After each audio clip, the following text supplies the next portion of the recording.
kasih atas kesempatan Bapak dan Ibu yang berkenan hadir membantu kami di sini, saya dan Pak Sudardi, dalam rangka diseminasi modul aksi 1.4 kami, dan di mana modul kami di sini adalah praktek langsung atau berbagi pengalaman langsung, berbagi aksi nyata langsung kepada Bapak dan Ibu guru perihal budaya positif.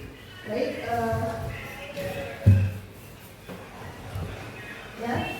seperti yang saya paparkan di depan, sedikit berbagi pengalaman di guru penggerak kami, ya. Di mana di guru penggerak itu, kenapa ada istilahnya kalau itu guru penggerak tidak usah ikut lagi pembelajaran di PPG, karena prosesnya di guru penggerak itu kita langsung dalam bagaimana menyikapi lingkungan sekitar kita, ya, di mana di lingkungan sekitar kita itu kan tidak hanya berhubungan dengan administrasi pembelajaran, tapi juga ada namanya peserta didik kita, ya, bagaimana dengan rekan sejawat kita, ya. Jadi ilmunya itu sangat kalau dibilang memang melelahkan, tapi kita nikmatin dengan berbagai ketakutan yang kami rasakan kemarin, ya.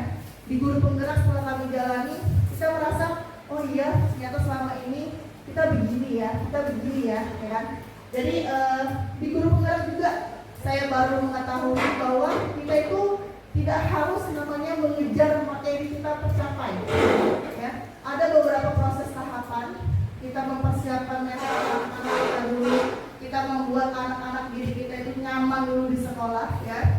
Mungkin memang salah satu kenapa saya diberi kesempatan ini, karena memang saya paling banyak geblek dalam hal selama ini menjadi guru hanya mengejar materi, siswa bisa lanjut kuliah, siswa begini, ya kan, tanpa kita dasari siswa ini bahagia nggak ya sekolahnya, seperti itu, ya. Jadi di Hajar Dewantara kita itu seperti seorang petani bahasanya, ya, dimana pada hakikatnya menanam padi itu tidak menuntut tumbuhnya padi saja, ya. Kita memperbaiki kondisi tanahnya, memelihara tanaman padinya, kita beri pupuk, kita beri air, kita basmi ulang-ulangnya, ya kan, ataupun jamur-jamurnya, menggunakan hidup tanaman dan lain sebagainya. Itu ibaratnya kita sebagai seorang guru, ya. Kita seperti petani, kita menanam padi, pasti yang tumbuh tidak hanya padinya saja toh, ya, ada rumput-rumput ilalangnya. Selanjutnya, nah, di sini ada sesuai dengan materi kita tentang motivasi juga ada di hari ini. Saya ingin memberikan sedikit motivasi juga ke Bapak Ibu guru untuk teruslah belajar dan mengasah keterampilan. Karena apa? Guru yang bijaksana tidak pernah berhenti berkembang. Sukses sebagai guru tidak hanya tentang memberi pengetahuan, tetapi juga menjadi teladan dan memberi semangat.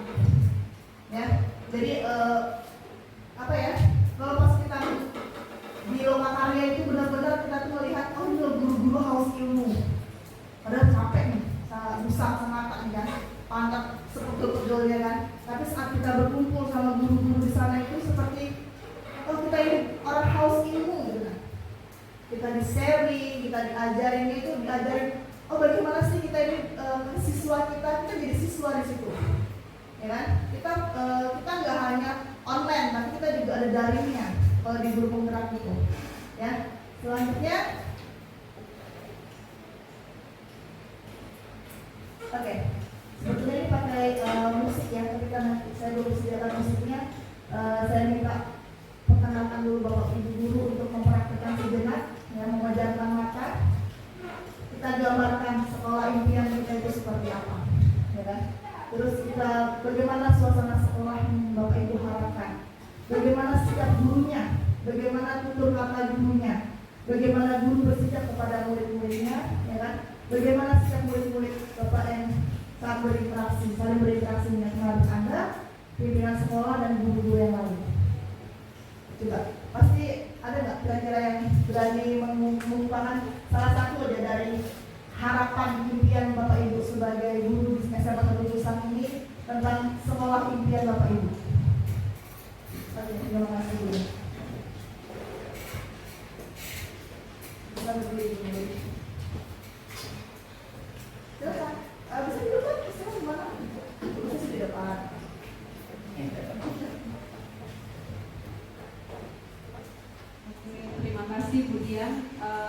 impian saya untuk sekolah ini sebagai seorang guru. Ya, yang pertama di sini apa sih yang kita mimpikan? Bagaimana suasana sekolah? Yang pertama, suasana sekolah yang saya impikan itu di mana satu, yang pertama sekolah itu siswa itu merindukan gurunya, ya, selalu merindukan gurunya, jadi mereka itu termotivasi turun sekolah terus. Dan yang kedua, siswanya itu memiliki akhlak dan karakter yang bagus. Dan ketiga, bapak ibu gurunya itu semangat turun untuk melihat anak-anaknya, kerjasama yang luar biasa, gotong royong yang luar biasa, sehingga ada kerjasama antara ada kolaborasi siswa dan guru ketika di sekolah.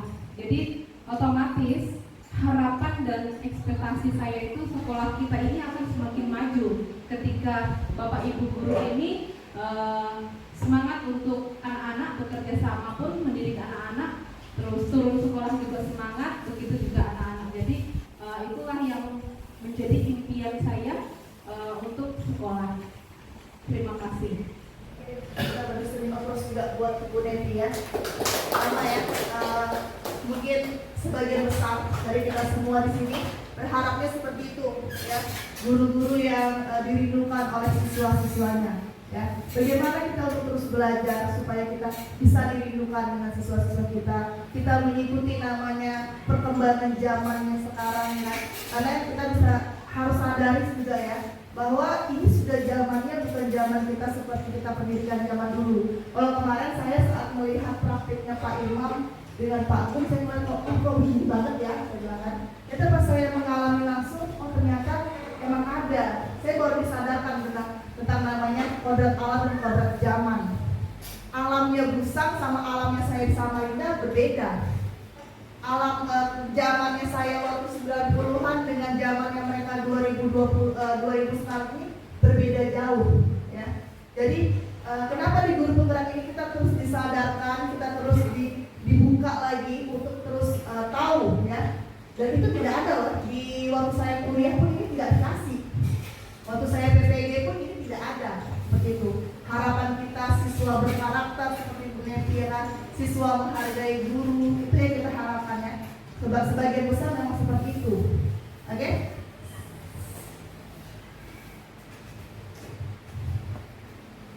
Tentu salah satu hal yang paling penting adalah kita perlu menghilangkan rasa takut dulu dalam diri siswa. Mereka merasa aman dan nyaman berada di sekolah ya. Bagaimana siswa mau semangat sekolah ya kan? Kalau di sekolah itu mereka nggak ada rasa apa yang akan kita dapatkan lagi di sekolah ini besok, di pelajarannya kemudian ini apa lagi yang ada besok seperti itu. Itu yang kita ingin timbulkan ya kan? Mereka aman, nyaman di sekolah, mereka membuat kesalahan pun sesuatu proses pembelajaran ya. Makanya waktu zaman kemarin dan zaman ini kita mau menggali lagi, kita belajar bersama lagi di Kombel kita ya kan, tentang namanya nanti adanya restitusi yang perbaikan dari kesalahan, kesadaran mereka sendiri untuk memperbaiki kesalahan mereka.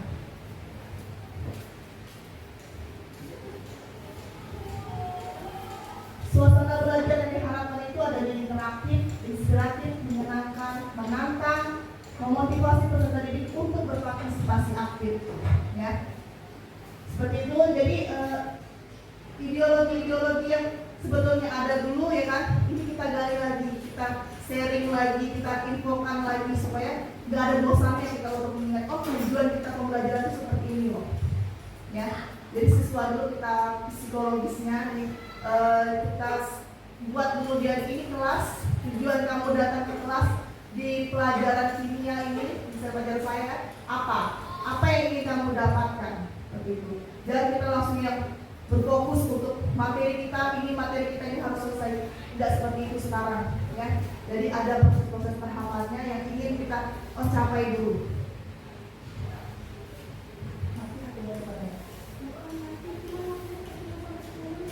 Ya, di record lagi. Bisa kan? Nah, ya, di record lagi. Akan menyampaikan masalah disiplin positif, nilai-nilai kebajikan dari universal, teori motivasi, hukuman dan penghargaan, dan sedikit tentang restitusi maupun keyakinan kelas. Mungkin ini sudah beberapa kali disampaikan kemarin, ya kan? Jadi ini hanya sekilas mengulang, ya, supaya kita lebih matang lagi, lebih siap lagi untuk menerapkannya di sekolah kita. Baik.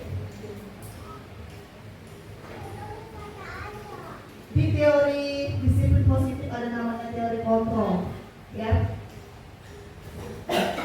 Meluruskan beberapa miskonsepsi tentang makna kontrol, di mana ilusi bahwa guru itu mengontrol murid, ya.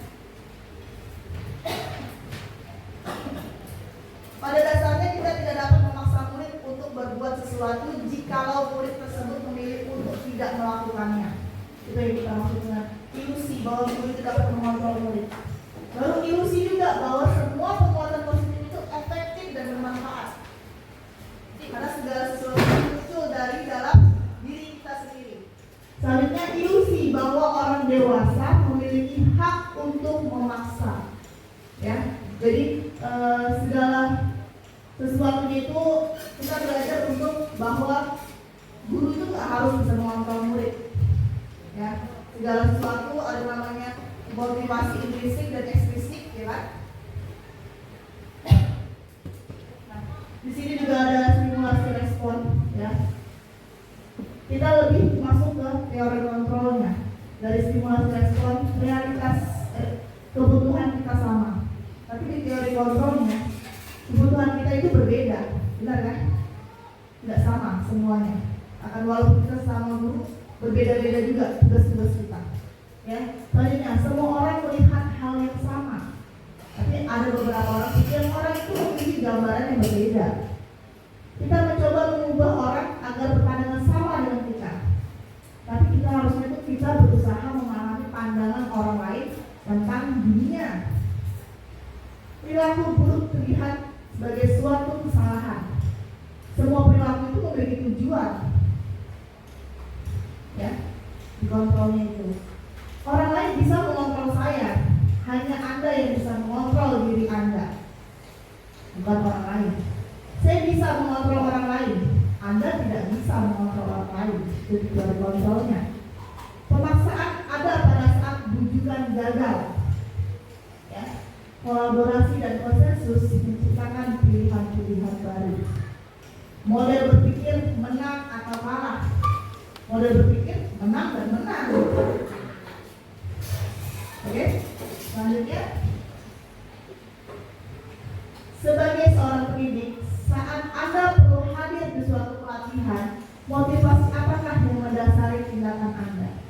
Yang pertama, apakah Anda hadir karena tidak ingin ditegur oleh panitia atau pengawas Anda dan mendapatkan surat teguran menghindari ketidaknyamanan dan hukuman? Atau Anda ingin dilihat dan dipuji oleh lingkungan Anda, atau mendapat penghargaan sebagai kepala sekolah berprestasi atau guru berprestasi, mendapatkan imbalan atau penghargaan dari orang lain? Atau Anda ingin menjadi pembelajar sepanjang hayat, menjadi orang yang berusaha dan bertanggung jawab serta menghargai diri Anda sendiri sebagai teladan bagi murid-murid Anda, guru-guru Anda, serta lingkungan Anda, karena Anda percaya tindakan Anda sebagai pemimpin pembelajaran akan jadi panutan oleh lingkungan Anda, menghargai nilai-nilai kebijakan diri sendiri. Ya, dasarnya aja kita untuk ikut di sini, ya. Dasarnya untuk kita ikut mau apa sih yang akan disampaikan Julian sama Pak Sudardi nanti ini, ya kan? Itu sudah masuk ke dalam motivasi diri Bapak Ibu guru yang ada. Ya, kita mencontohkan anak-anak kita untuk terus belajar. Bagaimana dengan kita sendiri? Kita masih mau belajar nggak? Ya, dengan segala masalah-masalah kehidupan yang berbeda-beda nih, ya. Kita banyak punya masalah-masalah masing-masing, ya. Tapi untuk menyikapi, memandang segala masalah itu, untuk pasti ada jalan keluarnya. Begitu juga kami kemarin. Kami saat pertama kali lokal tanyakan, apa kecemasan yang Bapak Ibu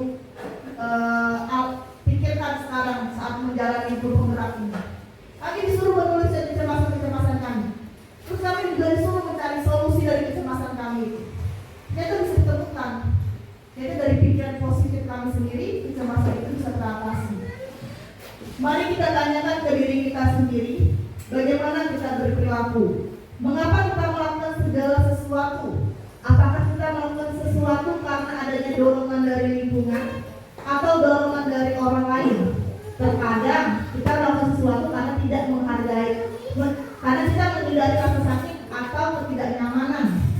Ya, terkadang kita juga melakukan sesuatu untuk mendapatkan apa yang kita mau. Oke?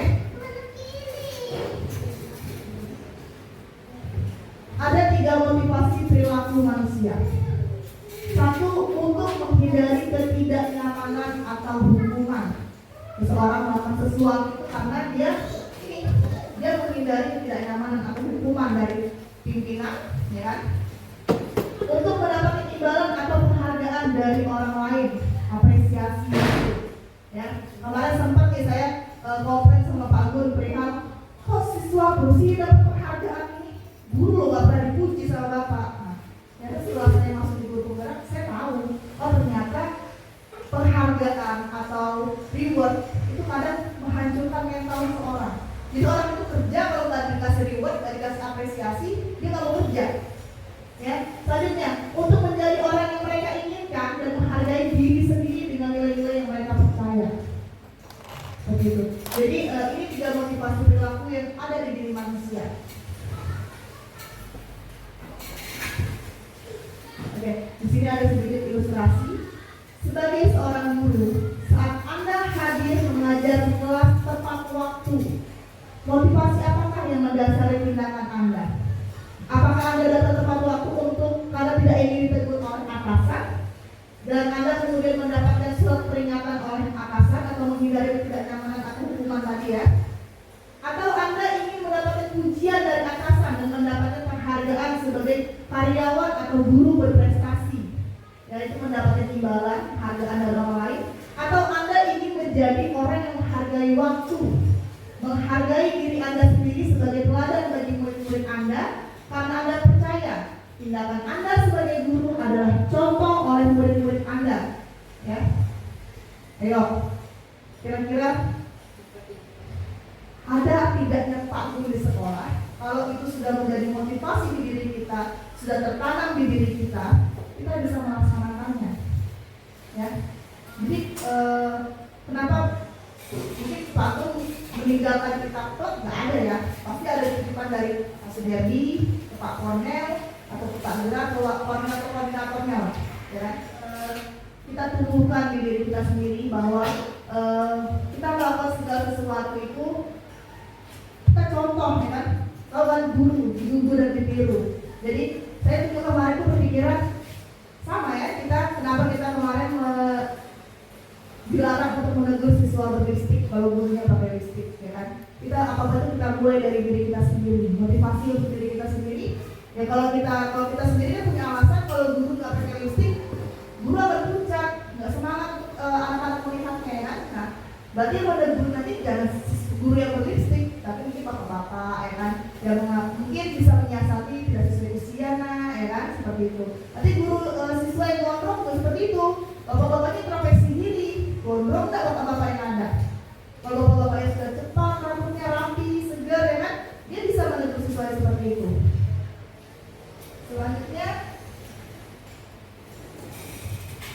bila di sekolah Anda tidak ada peraturan yang mengharuskan guru datang tepat waktu dan tidak ada surat teguran bagi guru yang datang terlambat dan tidak ada atasan yang memuji Anda, apakah Anda akan tetap datang tepat waktu untuk mengajarkan murid-murid Anda? Hai. Ya. Nah. Oke, terima kasih Bu Yuli. Ini aplaus dulu kita buat Bu Yuli ya. Karena itu sudah menjadi tanggung jawab kita.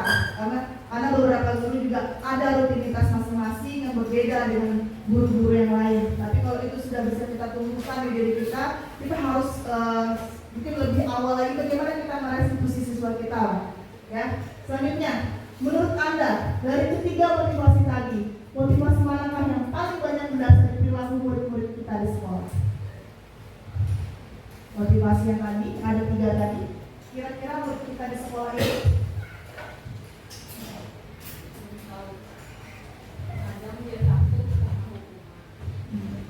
ya kan? Dari mana? Kebanyakan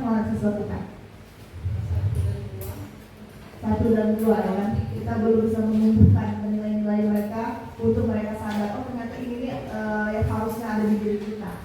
Ya, mereka datang untuk menghindari hukuman. Ya, oke. Sudah mulai bertahap ya. Kita masih tahap proses. Kita nggak bisa langsung instan untuk menjadikan seperti itu. Kita mulai dari diri guru-guru kita yang ada dulu. Oke. Selanjutnya sedikit motivasi juga. Jangan pernah berhenti belajar, karena sebagai guru kebijaksanaan datang dari pengalaman dan pengetahuan yang terus berkembang. Kegigihan dan ketekunan adalah ciri guru yang bijaksana dalam mencapai tujuan pendidikan. Tetap semangat Bapak Ibu, karena kita adalah contoh dari anak-anak kita dan sekolah-sekolah sekitar kita. Oke, sedikit lagi untuk ini kemarin saya sempat diskusi juga sama Bu Nevi, ya, waktu penguasaan perlombaan video bully ya, PPK, dihukum oleh penghargaan, ya. Ada beberapa akibat atau dampaknya. Pengaruh ada jangka pendek dan jangka panjang. Penghargaan yang tidak efektif, penghargaan merusak hubungan, penghargaan menurunkan kualitas, penghargaan mematikan kreativitas, dan penghargaan dapat menghukum. Kira-kira dari ke-6 poin ini ada nggak yang Bapak Ibu pengen tahu lebih lanjut? Apa sih yang dimaksud dengan penghargaan jangka pendek itu? Dihukum oleh penghargaan itu, ya, setiap kali menjanjikan hadiah kepada peserta didik akan berlaku bertanggung jawab, atau kepada seorang murid agar mempelajari sesuatu yang baru, atau kepada seorang karyawan maupun pekerjaan yang berkualitas, kita sudah berasumsi mereka tidak dapat melakukannya atau mereka tidak akan memilih untuk melakukannya. Berharapnya dari penghargaan atau apresiasi. Makanya di kurikulum merdeka kita sudah tidak ada prestasi peringkat-peringkat kan, karena CP yang diharapkan itu hanya dinilai akademiknya saja. Kira-kira ada nggak yang pengen diketahui apa sih maksudnya? Tapi paham aja kira-kira ya Bapak Ibu, yang dimaksud dengan hukuman dihukum oleh penghargaan ini, ya, penghargaan merusak hubungan jelas. Apalagi kalau yang biasanya prioritas peringkat, tiba-tiba dia tersaingi dengan peringkat yang dari bawah, ya kan? Otomatis ada apa ini? Pertanyaannya kan, kenapa ini, ya kan? Apalagi yang biasa jadi leader-leader berprestasi, tiba-tiba anjlok, kalahkan dengan yang lain, ya kan? Pasti akan ada namanya kecurigaan, ya kan? Penghargaan itu dapat merusak hubungan. Ya, selanjutnya penghargaan mematikan kreativitas. Kita ngelihat kemarin waktu perlombaan video itu juga salah satunya, ya kan.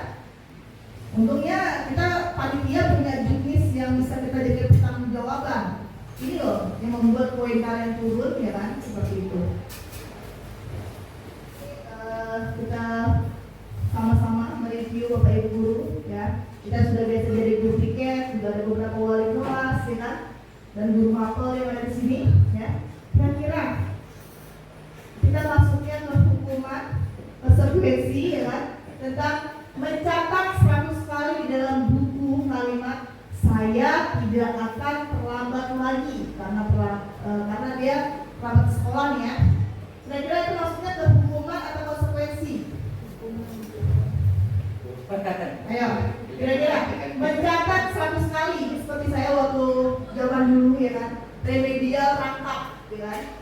Kira-kira itu maksudnya ke hukuman atau konsekuensi? Hukuman, konsekuensi? Ya, mencatat 100 kali. Tulisannya cuma saya tidak akan terlambat lagi sampai 100 baris, gitu kan. Hukuman. Bagaimana? Benar? Hukuman, ya. Hukuman itu termasuk seperti kita suruh angkat air kemarinnya. Nah, next. Lari mengelilingi lapangan basket 2 kali karena terlambat hadir ke sekolah. Hukuman. Oke. Membersihkan coretan yang dibuat di meja. Dibuatnya di meja. Konsekuensi. Oke. Murid diminta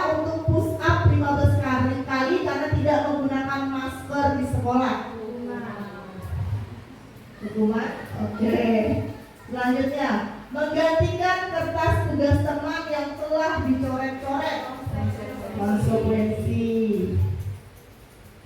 Berdiri di depan kelas sambil mengangkat kaki sapu karena tidak bisa menjawab pertanyaan. Oke. Oh, sudah dia Ferdi. Membersihkan tumpahan air di meja karena tersenggol pada saat belajar. Oke.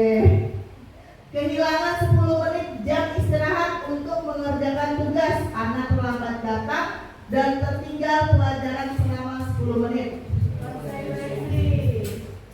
Oke. Lari mengelilingi lapangan basket 2 kali karena terlambat 10 menit untuk pelajaran PJOK.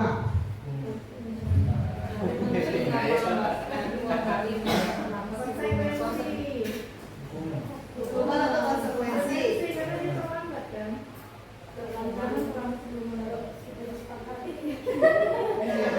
Masuk ke situ kan. Jadi apa dulu nih? Hukuman atau konsekuensi? Hukuman atau konsekuensi? Oke. Tergantung. Nggak bisa tergantung ya, cuma 2 jawaban, nggak ada pilihannya. Oke, bisa Ferdi. Konsekuensi. Ya pastikan di setiap guru mapel ada kesepakatan. Pelajaran olahraga. Ya. Karena itu pembelajaran akhirnya kita. Membersihkan meja sekolah karena mematahkan pensil temannya. Oke. Oke. Nah, Oke, terima kasih ya. Jadi kita tahu itu konsekuensi karena kita punya namanya kesepakatan. Makanya di awal kemarin ya kan, di awal-awal kita sudah mempunyai kesepakatan mapel masing-masing. Kita sudah buat apa sih yang mau kita capai, bagaimana sih proses selanjutnya. Ya, lanjut. Ya.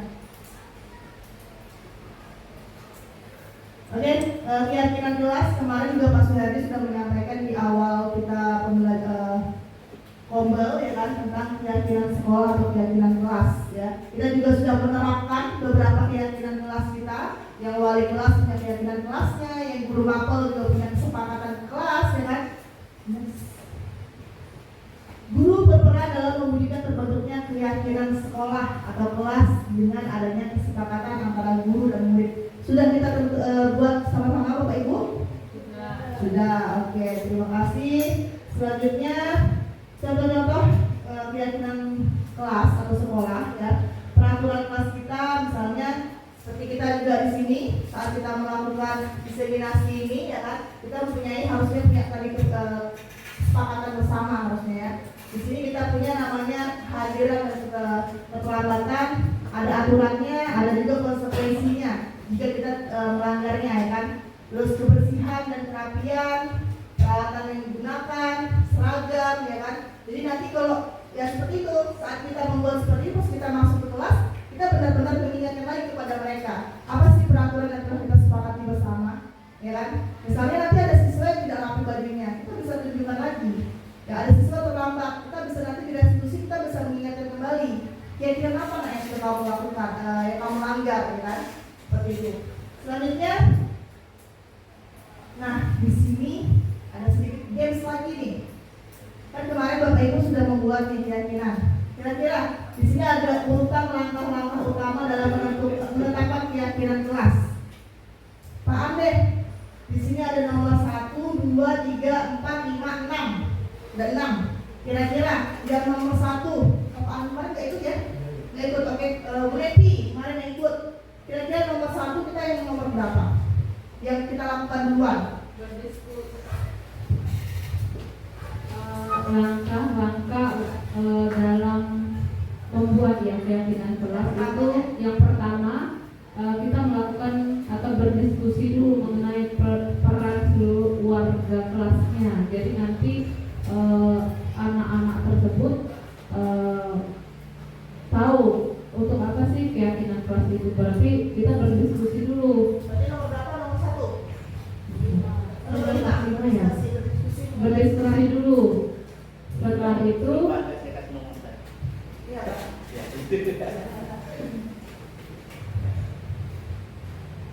Yang pertama tadi berdiskusi dengan seluruh warga kelasnya. Oke. Kemarin siapa aja yang ikut tuh kita kegiatan kelas kemarin? Bu Lisa ada kan? Ajat ada. Bu Yustin ada ya? Baik. Oh baik. Oh Ini? belum masih berobatin anaknya kemarin. Kita akan jawab sama-sama step by stepnya. Kemarin juga saya pas ini juga dapat ya kan? Ternyata kita banyak yang spesifik juga masih tahapan-tahapannya. Ini berdiskusi mengenai peran seluruh warga kelas. Ya, Apa tuh menyarikan? menyarikan peraturan. Menyarikan? Menyarikan yang ini kan? Tiga ini kan? Menyarikan peraturan-peraturan menjadi nilai-nilai kebajikan. Menyaring kan gak jadi? Makanya aku Menyarikan. menyarikan. Oh, mencontohkan peraturan. Jadi Rasanya ya, yang kita jadikan nomor satu adalah gimana Mas Yadi? Nomor satunya Nomor satunya berdiskusi memunculkan peraturan-peraturan yang perlu ditaati warga sekolah. Jadi yang pertama itu kita berdiskusi memunculkan peraturan-peraturan yang perlu ditaati warga sekolah dulu. Ya, tetap guru sebagai pemimpin pembelajaran ya, karena siswa kan belum tahu nih apa-apa aja sih kira-kira kedepannya kita akan patuhi bersama ya kan. Kesepakatan ini kita buat ya, ini kita buat bukan hanya untuk siswanya tapi gurunya juga. Lalu mengubah peraturan-peraturan menjadi kalimat yang lebih positif. Ya. Kemarin sempat juga kita bingung apa sih yang positif ini, positif negatif ya kan. Yang kata tidak boleh, jangan ya, seperti itu ya. Menyarikan peraturan-peraturan menjadi nilai-nilai kebajikan. Tetap siswa kita arahkan, oh seperti ini loh peraturan itu ya kan, tentang baju, kehadiran tepat waktu ya kan. Berdiskusi mengenai gambaran perilaku yang mencerminkan keyakinan kelas ya. Berdiskusi mengenai peran seluruh warga kelas, meninjau ulang keyakinan kelas dari waktu ke waktu ya, seperti hal visi-misi kita sekolah ya kan, juga seperti itu. Di kelas juga kita lihat kira-kira di konsekuensi siswa tidak piket, siswa tidak menjaga kebersihan ini terjalankan nggak? Kelasnya sudah bersih nggak? Ya seperti itu. Jadi itu harus terus kita tinjau, kita lihat siswa terlambat ini dengan konsekuensinya yang kita buat tadi sudah terlaksana belum? Ya kalau emang belum, kira-kira apa lagi perbaikan kita? Kita harus ada refleksi terus dari hasil yang sudah kita jalani. Oke, ini realita di lapangan ya. Saya membuat keyakinan kelas yaitu untuk mapel di kelas 12 ya. Di kelas 12 kami sudah melakukan tahapan-tahapannya, bahkan sampai konsekuensi. Namun ada satu satu keyakinan atau sebuah kesepakatan dan semua disepakati oleh seluruh siswa-siswi. Hanya satu siswa yang tidak sepakat. Ya, tidak sepakat. Contohnya anak tersebut tidak mau memasukkan bajunya ke dalam dengan alasan dia tidak setuju dengan kesepakatan kelas seperti itu. Jadi sampai saat ini anak tersebut pun tidak memasukkan bajunya. Dan saya pun tidak tahu cara untuk menegurnya. Padahal itu sudah masuk dalam dalam keyakinan. Namun konsekuensi yang mereka minta itu baju digunting, disobek. Namun saya mengatakan itu tidak positif, saya bilang. Akhirnya saya bilang konsekuensinya ini yang jelas saya panggil dan maunya seperti apa, dan anak tersebut maunya baju saya tetap dikeluarkan karena saya lebih suka dipanggil preman seperti itu. Dan sampai saat ini pun saya belum bisa mengatasi anak tersebut. Kira-kira mengatasi hal yang seperti ini masalah kerapian baju, anak sudah sepakat, namun ada mungkin satu atau dua anak yang tidak sepakat. Kira-kira solusi kita untuk mengatasi hal seperti ini bagaimana? Saya menjadi menjadi ganjal di hati saya. Saya pun tidak melarang. Jadi ketika saya masuk, oke, silakan masuk. Kita kembali lagi ke dalam kesepakatan kelas kita. Sebelum kita mulai, silakan merapikan penampilan kalian seperti itu. Terima kasih. Ada nggak yang memiliki tanggapan sebagai guru di bidang lain selain Bu Happy, ya kan? Kira-kira ada nggak yang Bapak Ibu bisa tanggapi, dan kira-kira apa sih yang kalau dari Bapak Ibu sendiri kalau menghadapi siswa yang seperti dialami oleh Bu Happy, kira-kira ada nggak? Pak? Bagaimana? Oke, kira-kira ada tanggapan apa? Sebagai guru itu harus memiliki sejuta kesabaran. Karena anak didik itu kadang-kadang dia menguji kesabaran kita. Dan kita terus mengingatkan mereka, ya. Karena ya itu tadi salah satunya bagaimana kita tampil untuk menjadi guru yang menyenangkan bagi mereka. Jadi tanpa adanya kita selalu menuntut mereka. Ya, kalau saya sendiri sih di luar saya sering bertanya, kenapa bajunya dikeluarkan? Bu, panas Bu, kalau baju di dalam lebih enak dikeluarkan. Oke, sudah.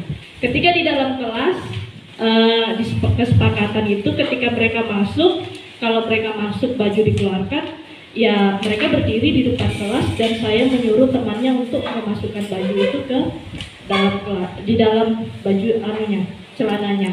Dan kebanyakan memang laki-laki ya yang seperti itu. Jadi memang terkadang itu menjadi masalah kita bersama-sama, teman-teman, bagaimana kita menumbuhkan kesadaran bagi anak-anak kita. Ya, untuk itu kita perlu terus memberikan mengingatkan kan kita terus mengingatkan mereka. Mungkin saja ada latar belakang dari keluarga mereka yang haus perhatian akan orang tuanya. Mungkin di rumah mereka tidak mendapat perhatian dari orang tuanya. Jadi mungkin di sekolah itu menjadi mereka untuk mencari perhatian gurunya. Ya mungkin dia merindukan perhatian dari mamanya, ya mungkin di sekolah guru perempuan itulah ya yang diinikan. Jadi dia sengaja mungkin untuk membuat guru itu marah atau mengomeli, padahal dia senang. Ya, jadi ya itu tidak mudah ya untuk mengubah kesadaran itu, mungkin perlu proses dan bertahap. Ya, intinya kita sama-sama lah bagaimana menumbuhkan kesadaran mereka, karena dari waktu ke waktu ya pasti siswa itu selalu mengeluarkan baju. Dan saya pun sudah tanya sama anak itu kenapa dikeluarkan. Mereka bilang ya karena merasa kepanasan jika bajunya berada di dalam, karena anak tersebut memang mendobel bajunya, karena bajunya itu sudah dia pakai baju kaos, terus itu didobel dengan kemeja sekolahnya. Jadi mungkin teman-teman yang lain bisa menambahkan lagi. Untuk ceritanya saya tidak sampaikan ceritanya. Kemarin opsinya itu boleh mengeluarkan baju, namun temannya tidak setuju. Kenapa? Boleh mengeluarkan baju ketika di jam pelajaran saya, tapi teman-temannya tidak setuju. Kenapa? Karena saya menganjurkan ketika keluar dari kelas setelah pembelajaran saya, baju silakan dimasukkan, dan anak tersebut tidak mau. Alhasil di dalam kelas itu ketika anak tersebut masuk, semua temannya tidak suka. Karena apa? Karena tingkah lakunya, dan dia membangkang sendiri dari semua teman-temannya. Sampai temannya yang lain itu berteriak dan marah-marah. Hasil saat itu pembelajaran saat itu setiap pembelajaran pasti akan terganggu karena ulah anak tersebut. Seperti itu di dalam pembelajaran. Alhasil ketika di dalam pembelajaran saya selalu tanya mau belajar apa tidak. Kalau mau belajar silakan belajar, kalau tidak silakan cari tempat di luar untuk di mana yang nyamannya, seperti itu.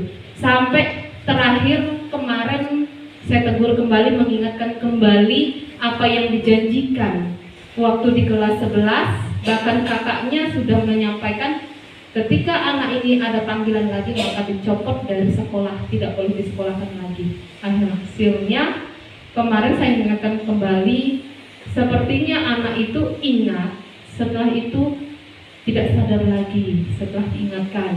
Saya sudah berulang-ulang, bahkan saya wali kelasnya udah sampai 2 kali panggilan anak tersebut. Bahkan saya panggil sendiri aja kemarin sudah kena, sampai rahasia pun saya panggil mengingatkan. Rupanya rahasia dengan Mukni hari ini tidak seperti Fadil mereka keluar dari SMA, mungkin sedikit kena kemarin. Nah, hanya saja bajunya dia tidak mau. Tapi saya suruh keluarkan, sampai pembelajaran saya tidak menegur bajunya.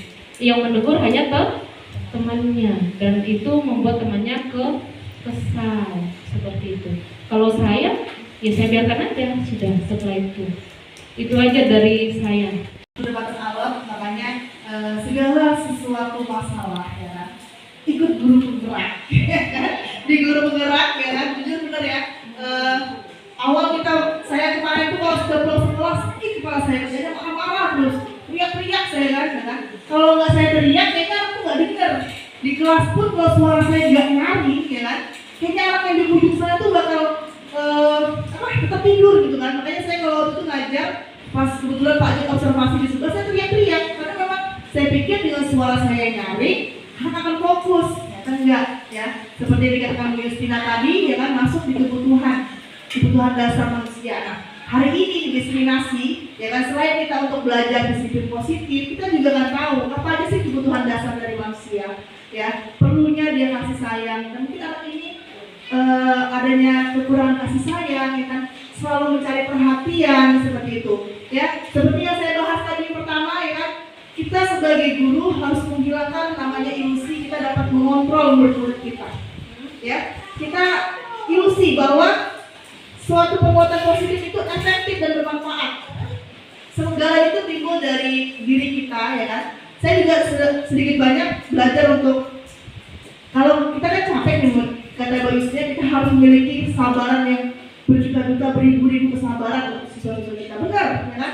Karena kalau kita nggak, sebetulnya kita menegur sekali, 2 kali nggak diturunin itu kayak terinjak-injak gitu kan, rasanya harga diri guru ini. Kayak kita nggak ada maksudnya kayak kapok gitu memenasihati mereka ya kan. Tapi kita harus sadar juga, kita nggak bisa mengontrol mereka. Kalau dari diri mereka sendiri, mereka nggak bisa melakukan itu. Ya, bagaimana kita menyikapi? Ya udah kita lihat dulu dia, bagaimana hari-harinya dia. Ya kan? Kita lakukan pendekatan kepada dia. Walaupun kita panggil, kita restitusi dengan hal-hal yang bisa kita pendekatan lah kepada si anak ini. Ya, kita memang sedikit banyak tahu hal si Mukni ini ya kan, bagaimana si Mukni ini kita sudah tahu sedikit banyak ya. Saya sendiri juga yang memasukkan dia ke sini, kakaknya kemarin melalui saya juga ya kan. Memang pesannya untuk bisa mempertahankan adiknya sampai dia lulus, itu pesan kakaknya kemarin. Memang kita bisa pelajari juga bagaimana anaknya. Kita lihat ya, mungkin hanya ada beberapa guru yang dia bisa mengontrol si Mukni ini ya kan. Nggak semua guru juga dia mau dengar omongannya. Nah, kita bisa mencari pendekatan yang lainnya. Seperti itu ya Bapak Ibu ya. Memang kita harus sering melakukan sharing seperti ini ya. Guru-guru mapel juga jangan canggung atau takut kepada wali kelas untuk menginformasikan perihal perkembangan anak-anaknya di kelas kepada guru wali kelasnya. Karena bagaimanapun juga jangan sampai kita kelas informasi ujung-ujungnya kebablasan. Si Mukninya belum terbaik karakternya, belum lulus. Akhirnya dia lulus dengan karakter yang belum kita perbaiki ya. Sering kita lakukan komunikasi bersama untuk memperbaiki perihal-perihal yang negatif dari anak didik kita. Tetap semangat Bapak Ibu ya, jangan kita lemah menyerah duluan ya. Seperti beberapa anak kita kan ada juga yang seperti itu. Saya juga sempat menasihati beberapa anak, nggak ada respon, saya diamin dulu. Dia ngomong sama saya, itu ngomong sama bapak itu dulu ya. Biasanya kan saya ceriwis, saya respon dia ya kan. Beberapa kali saya sudah respon. Dia akan bertanya, kenapa kemudian nggak respon saya ya? Kenapa kemudian lo perhatian begini-begini ya kan? Dia akan mencari tahu sendiri kenapa itu terjadi ya. Introspeksi diri dulu, kita mulai dari diri kita sendiri. Kalau kita ingin menegur siswa kita seperti itu ya kan, kita lakukan pendekatan yang lebih intens. Karena memang anak itu kebutuhan dasarnya nanti kita akan bahas lagi setelah ini. Oke? Bapak Ibu tetap semangat, jangan menyerah, dengan beribu-ribu kesabaran kita hadapi anak-anak didik kita. Oke, silakan Bu Yuli. Terima kasih atas waktunya. Saya punya sedikit pertanyaan Ibu, karena kemarin masih agak kurang. Jadi saya perlu bertanya dengan yang sudah berpengalaman menjadi guru CGP ya, calon guru penggerak ini. Pertanyaan saya adalah mengenai tentang keyakinan kelas itu. Apa sih perbedaan keyakinan kelas dengan keyakinan kelas guru mapel? Itu yang saya masih menjadi pertanyaan. Alhamdulillah di sini kita punya komunitas belajar, jadi sehingga saya bisa meluapkan unek-unek saya ya. Perbedaan keyakinan kelas antara guru mapel. Padahal kan di kelas itu sudah misalnya yang pertama itu pertama masuk harus berdoa. Tapi apakah nanti pas guru mapel masuk di jam siang atau apakah harus berdoa juga, kan seperti itu? Itu yang saya tanyakan. Atau itu lebih intens ke materi kita sendiri. Kalau saya kan masih bertanya juga, tapi saya ada memberi keyakinan kelas itu belajar di luar kelas. Ya, apakah itu juga termasuk, ya kan? Oke, itu saja pertanyaannya, perbedaan keyakinan kelas di kelas dengan wali kelas dan guru mapel. Oke, terima kasih Budi, semoga bisa dijawab atau Pak Sunet. Baik, terima kasih. Sama Bu ya, saya juga dari tahun ke tahun terus belajar perihal keyakinan kelas ini. Apa sih tujuannya? Sedangkan di kelas ini kan wali kelas sudah punya nih keyakinan kelas bersama ya kan? Nah, pastinya setiap guru ini kan pasti ada ingin siswa-siswanya ini di mapelnya dia aktif ya kan, jadi interaksi dua arah ya kan. Kalau di kelas kan mungkin lebih ke spesifik tentang datang tepat waktunya, terus juga kerapian kelasnya, kebersihan kelasnya ya kan. Dan di guru mapel mungkin bisa tambahkan mereka kesepakatan atau keyakinan bersamanya itu, Bu tambahin SDT dong ya kan. Di mapel-mapel ibu atau enggak Bu, kadang-kadang kita tugasnya begini apa segala macam ya kan, kita mendengarkan suara siswa kita ya kan, karena di awal itu kan kita melakukan komunikasi dulu, kita membuat keyakinan bersama ya kan, kesepakatan bersama, konsekuensinya jika mereka melanggar ya kan. Selanjutnya baru kita menyampaikan CP-CP kita, tujuan pembelajaran kita selama 1 semester ini ya kan. Akan berbeda untuk yang kelas sama guru mapel masing-masing. Mungkin di guru mapel nggak harus ada doa dulu, karena sudah doa bersama ya kan di pagi. Nah, atau enggak nanti di guru sepakat di keyakinan bersamanya ada ditambahkan hal-hal lainnya, misalnya ulangannya bagaimana ya kan, apakah harus selalu online keyakinan bersamanya ya kan, seperti itu. Di sini tujuan dari keyakinan kelas sendiri itu adalah salah satu disiplin positif yang bisa kita terapkan dalam membudayakan positif di sekolah. Dengan adanya keyakinan kelas di setiap kelas diharapkan dapat mewujudkan tujuan pendidikan yang berorientasi kepada profil pelajar Pancasila. Ya, di sini kemarin ini yang slide kita presentasi ya kan. Kita melibatkan murid membentuk keyakinan kelas dan mencapai kelas impian bersama guru, pembelajaran yang efektif. Mewujudkan merdeka belajar yang berpihak pada murid ya. Selanjutnya menciptakan komunikasi segala arah antara guru dan murid-muridnya, membiasakan budaya dan disiplin positifnya, menumbuhkan budaya positif seperti bertanggung jawab, melatih disiplin diri, menghargai dan menghormati.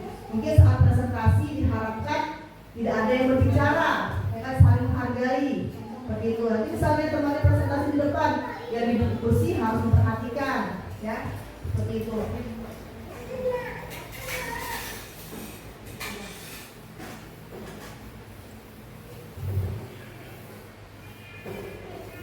Nah, di diskusinya, jika pendapat dan diskusi kelas antara guru dan murid, guru mengajak siswa berdiskusi terkait kelas impian mereka, yang mana sebelumnya siswa dikenalkan apa aja sih budaya-budaya positif yang ada di sekolah, dengan siswa berpendapat bisa pakai sedikit notes kemarin yang kita bagikan, atau enggak kita menggunakan Google Form atau apa, bisa juga bervariasi modelnya. Guru bersama-sama menentukan peraturan sebagai kesepakatan kelas. Jadi pertama itu kesepakatan kelas dulu, baru akan menjadi keyakinan kelas bersama. ini langkah-langkahnya. Contohnya ya, kita kan menjuruskan mereka ke positifnya. Jadi kita lihat, kalau mereka tulis dulu, mau pakai bahasa negatif juga nggak apa-apa. Misalnya tidak memotong pembicaraan teman, itu bahasanya masih ke negatif nih. Ya, kita arahkan nanti mereka, ya kan, menghargai gimana rasanya. Terus belajar dengan tekun, ya kan. Pokoknya bahasa-bahasa yang positif, ya kan. Bisa kalau misalnya ada yang double nanti, ya kan, misalnya ada yang double nih. Nah, tidak memotong pembicaraan teman bisa diganti dengan menghargai yang berbicara, ya kan. Nah, ini bisa kita gabung-gabungkan. Misalnya menghargai yang berbicara, menjaga barang sendiri yang dipinjam, itu maksudnya ke menghargai semua orang dan barang milik orang lain. Maksudnya kan kehormat, ya. Belajar dengan tekun, mengerjakan tugas tepat waktu, ya. Berarti bekerja dengan baik dan tekun. Ramah kepada guru dan teman, ya. Semua orang ingin merasa diterima dan dimiliki.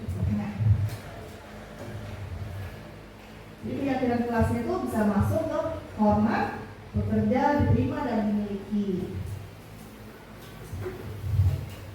Kami meyakini bahwa sangat penting untuk menghormati semua orang dan barang milik orang lain. Kami meyakini bahwa sangat penting untuk mengerjakan segala pekerjaan dan mengikuti kegiatan yang telah ditugaskan. Kami meyakini bahwa sangat penting untuk merasa terima pada suatu kelompok dan saling peduli satu dengan yang lainnya.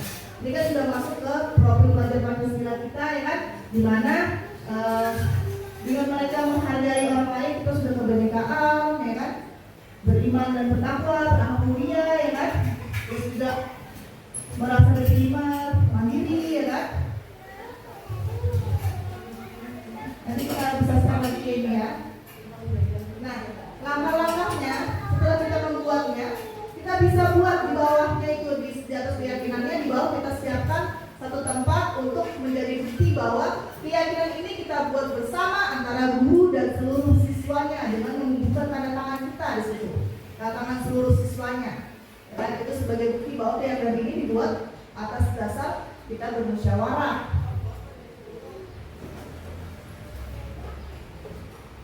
Baik, bagaimana Ibu Lili? Nanti kita bisa sharing lagi. Bapak Ibu yang lain, ya, semangat membuat keyakinan kelas, keyakinan mapolnya, dan terus semangat membina karakter. Oke, materi selanjutnya adalah kebutuhan dasar manusia. Pada guru penggerak, kenapa sih kita dimasukkan materi kebutuhan dasar manusia? Di mana jika kebutuhan dasar itu tidak terpenuhi, salah satunya saja, ya kan, pasti akan ada saja cara kita untuk memperolehnya. Kita akan melakukan, pasti akan ada dari kita sendiri sebagai guru, ya. Jika salah satu kebutuhan dasar kita tidak terpenuhi, pasti mood kita akan berbeda. Cara kita bersikap atau apa itu akan berbeda.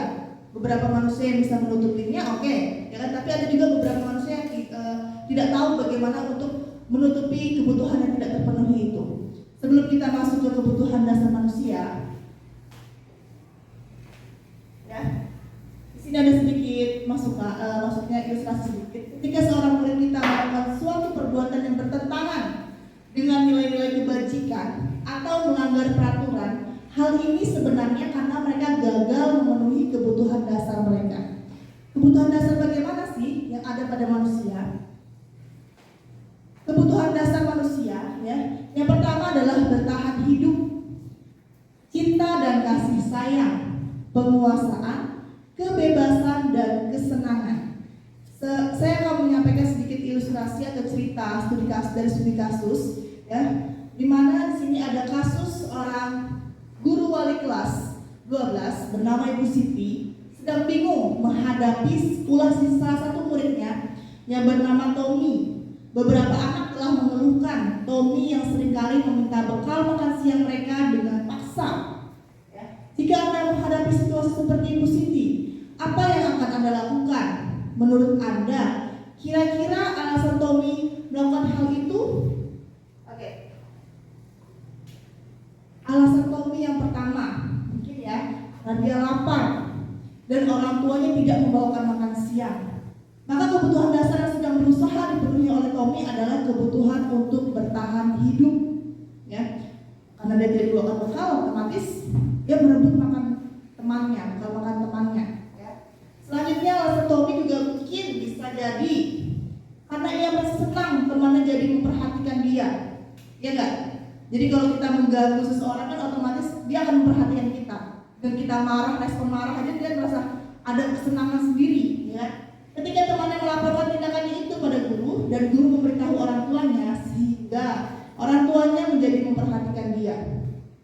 Maka kebutuhan dasar yang dipenuhi Tommy adalah akan kasih sayang dan rasa diterima, ya. Dengan mengganggu teman melapor kepada guru, guru memanggil orang tuanya, akhirnya orang tuanya tahu, oh si Tommy ini kurang kasih sayang, kurang diperhatikan ternyata di rumah, ya kan?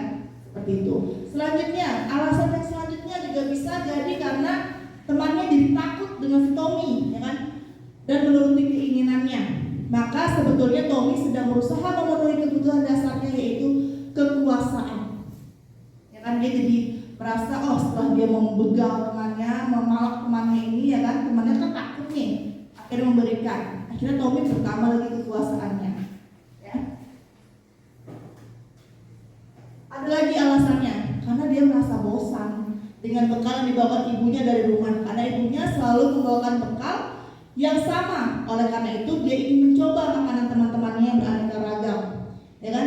Maka Tommy sedang berusaha memenuhi kebutuhannya, yaitu kebebasan. Ya, seperti ini contoh dari studi kasus. Mungkin kita bisa merefleksikan kepada siswa kita saat siswa-siswa kita ini cari perhatian kepada kita, misalnya datang terlambat, ya kan? Kita harus tanya dulu, kita proses dulu, ya kan? Kenapa sih dia sering terlambat? Ya, siswa kita sering mengeluarkan baju, kita tanya dulu, kenapa sih dia sering mengeluarkan baju, ya kan? Dengan kita melakukan pendekatan, kita melihatkan, mengingatkan keyakinan dan kesepakatan yang telah kita bentuk, ya kan? Kita akan menggali informasi tentang peserta didik kita. Ya, jadi kita nggak langsung mengejudge bahwa mereka ini memang melanggar, gitu kan? Pasti ada alasan-alasan tersendiri dari peserta didik kita yang melakukan pelanggaran-pelanggaran tersebut. Oke, baik.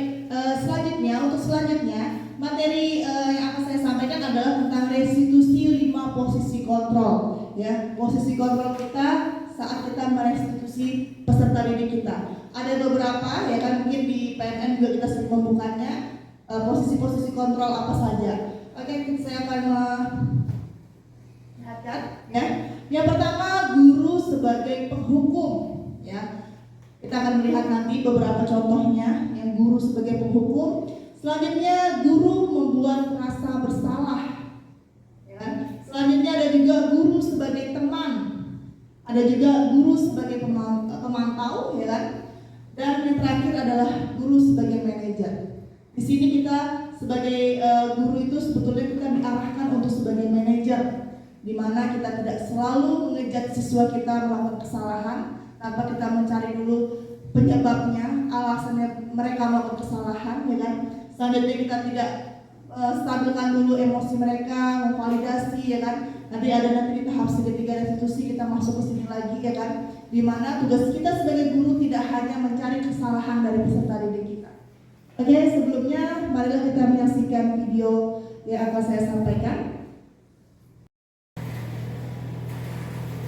Baik, terima kasih, ya. Kita sudah menyaksikan tadi 5 posisi kontrol, di mana kita sebagai pendidik, ya, memang memiliki tujuan yang sama untuk mencapai ke posisi manajerial.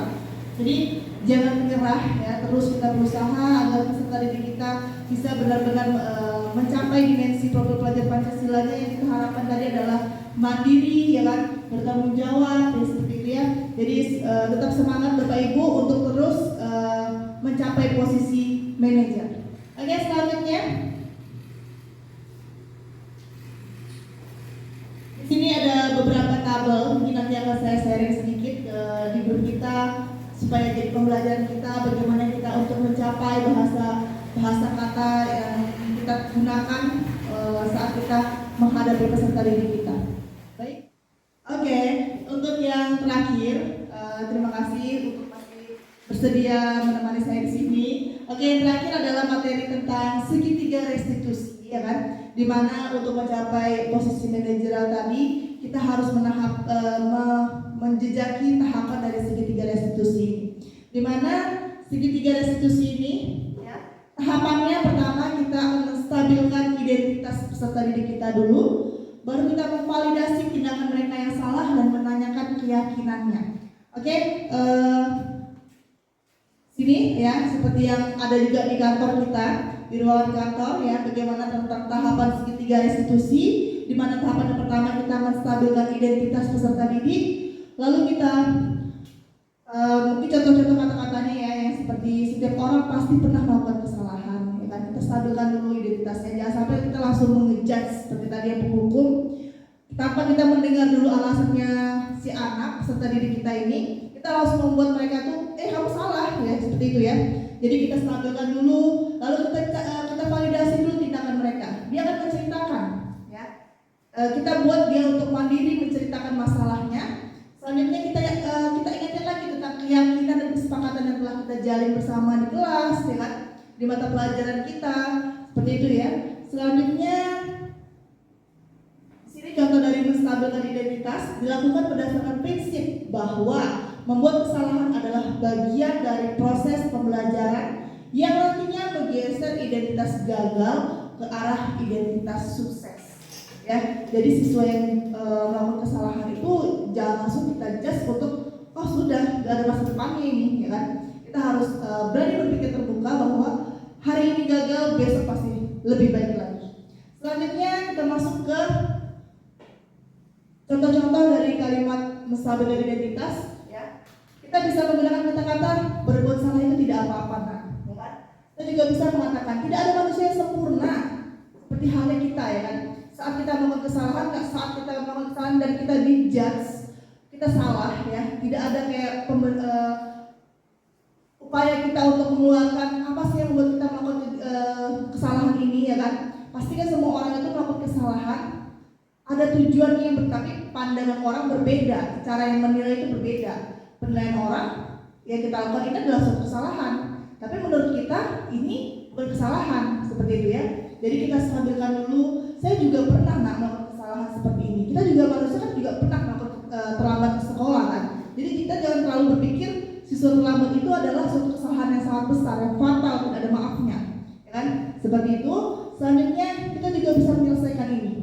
Bapak dan Ibu tidak tertarik mencari siapa yang salah, tapi Bapak Ibu ingin mencari solusi dari permasalahan ini. Setelah kita menstabilkan identitasnya, kita validasi tindakan yang salah tadi. Validasi tindakan yang salah dilakukan berdasarkan prinsip bahwa setiap perilaku berusaha memenuhi suatu kebutuhan tertentu, sehingga guru atau orang tua akan bergeser dari pemikiran stimulus respon menjadi proaktif, serta akan lebih mengenali dan mengakui kebutuhan anak.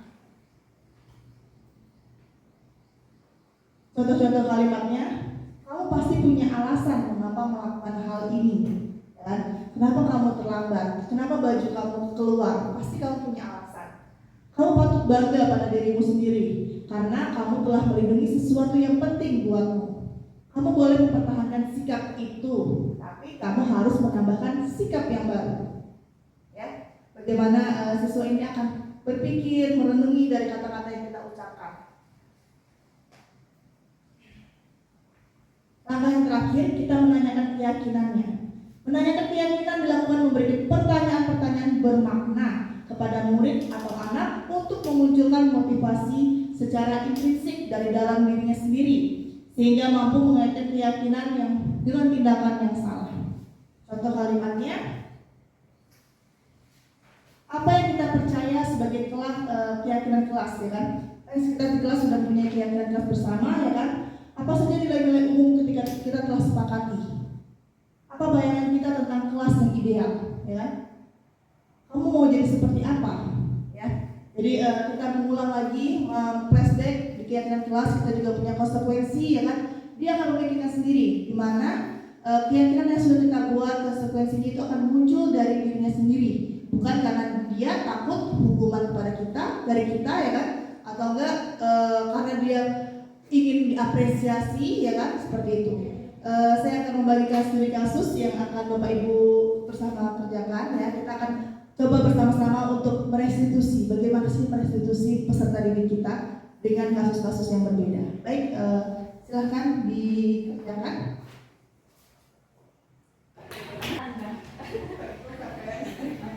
Oke. Aan, tadi saya mendengar Pak Basti menceritakan kejadian ya kalau Aan ini berbohong setiap kali Pak Basti masuk ke dalam keyakinan kelas mana yang belum kamu tunjukkan terkait perilaku kamu Aan. Apa itu? Percaya dan menghormati orang lain. Percaya dan menghormati Orang lain. orang lain.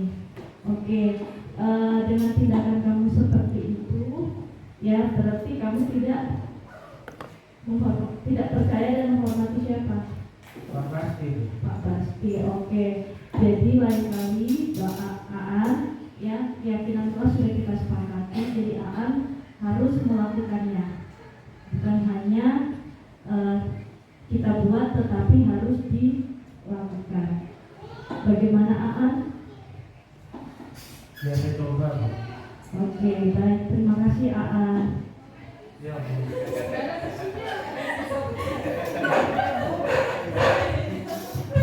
Oke, terima kasih.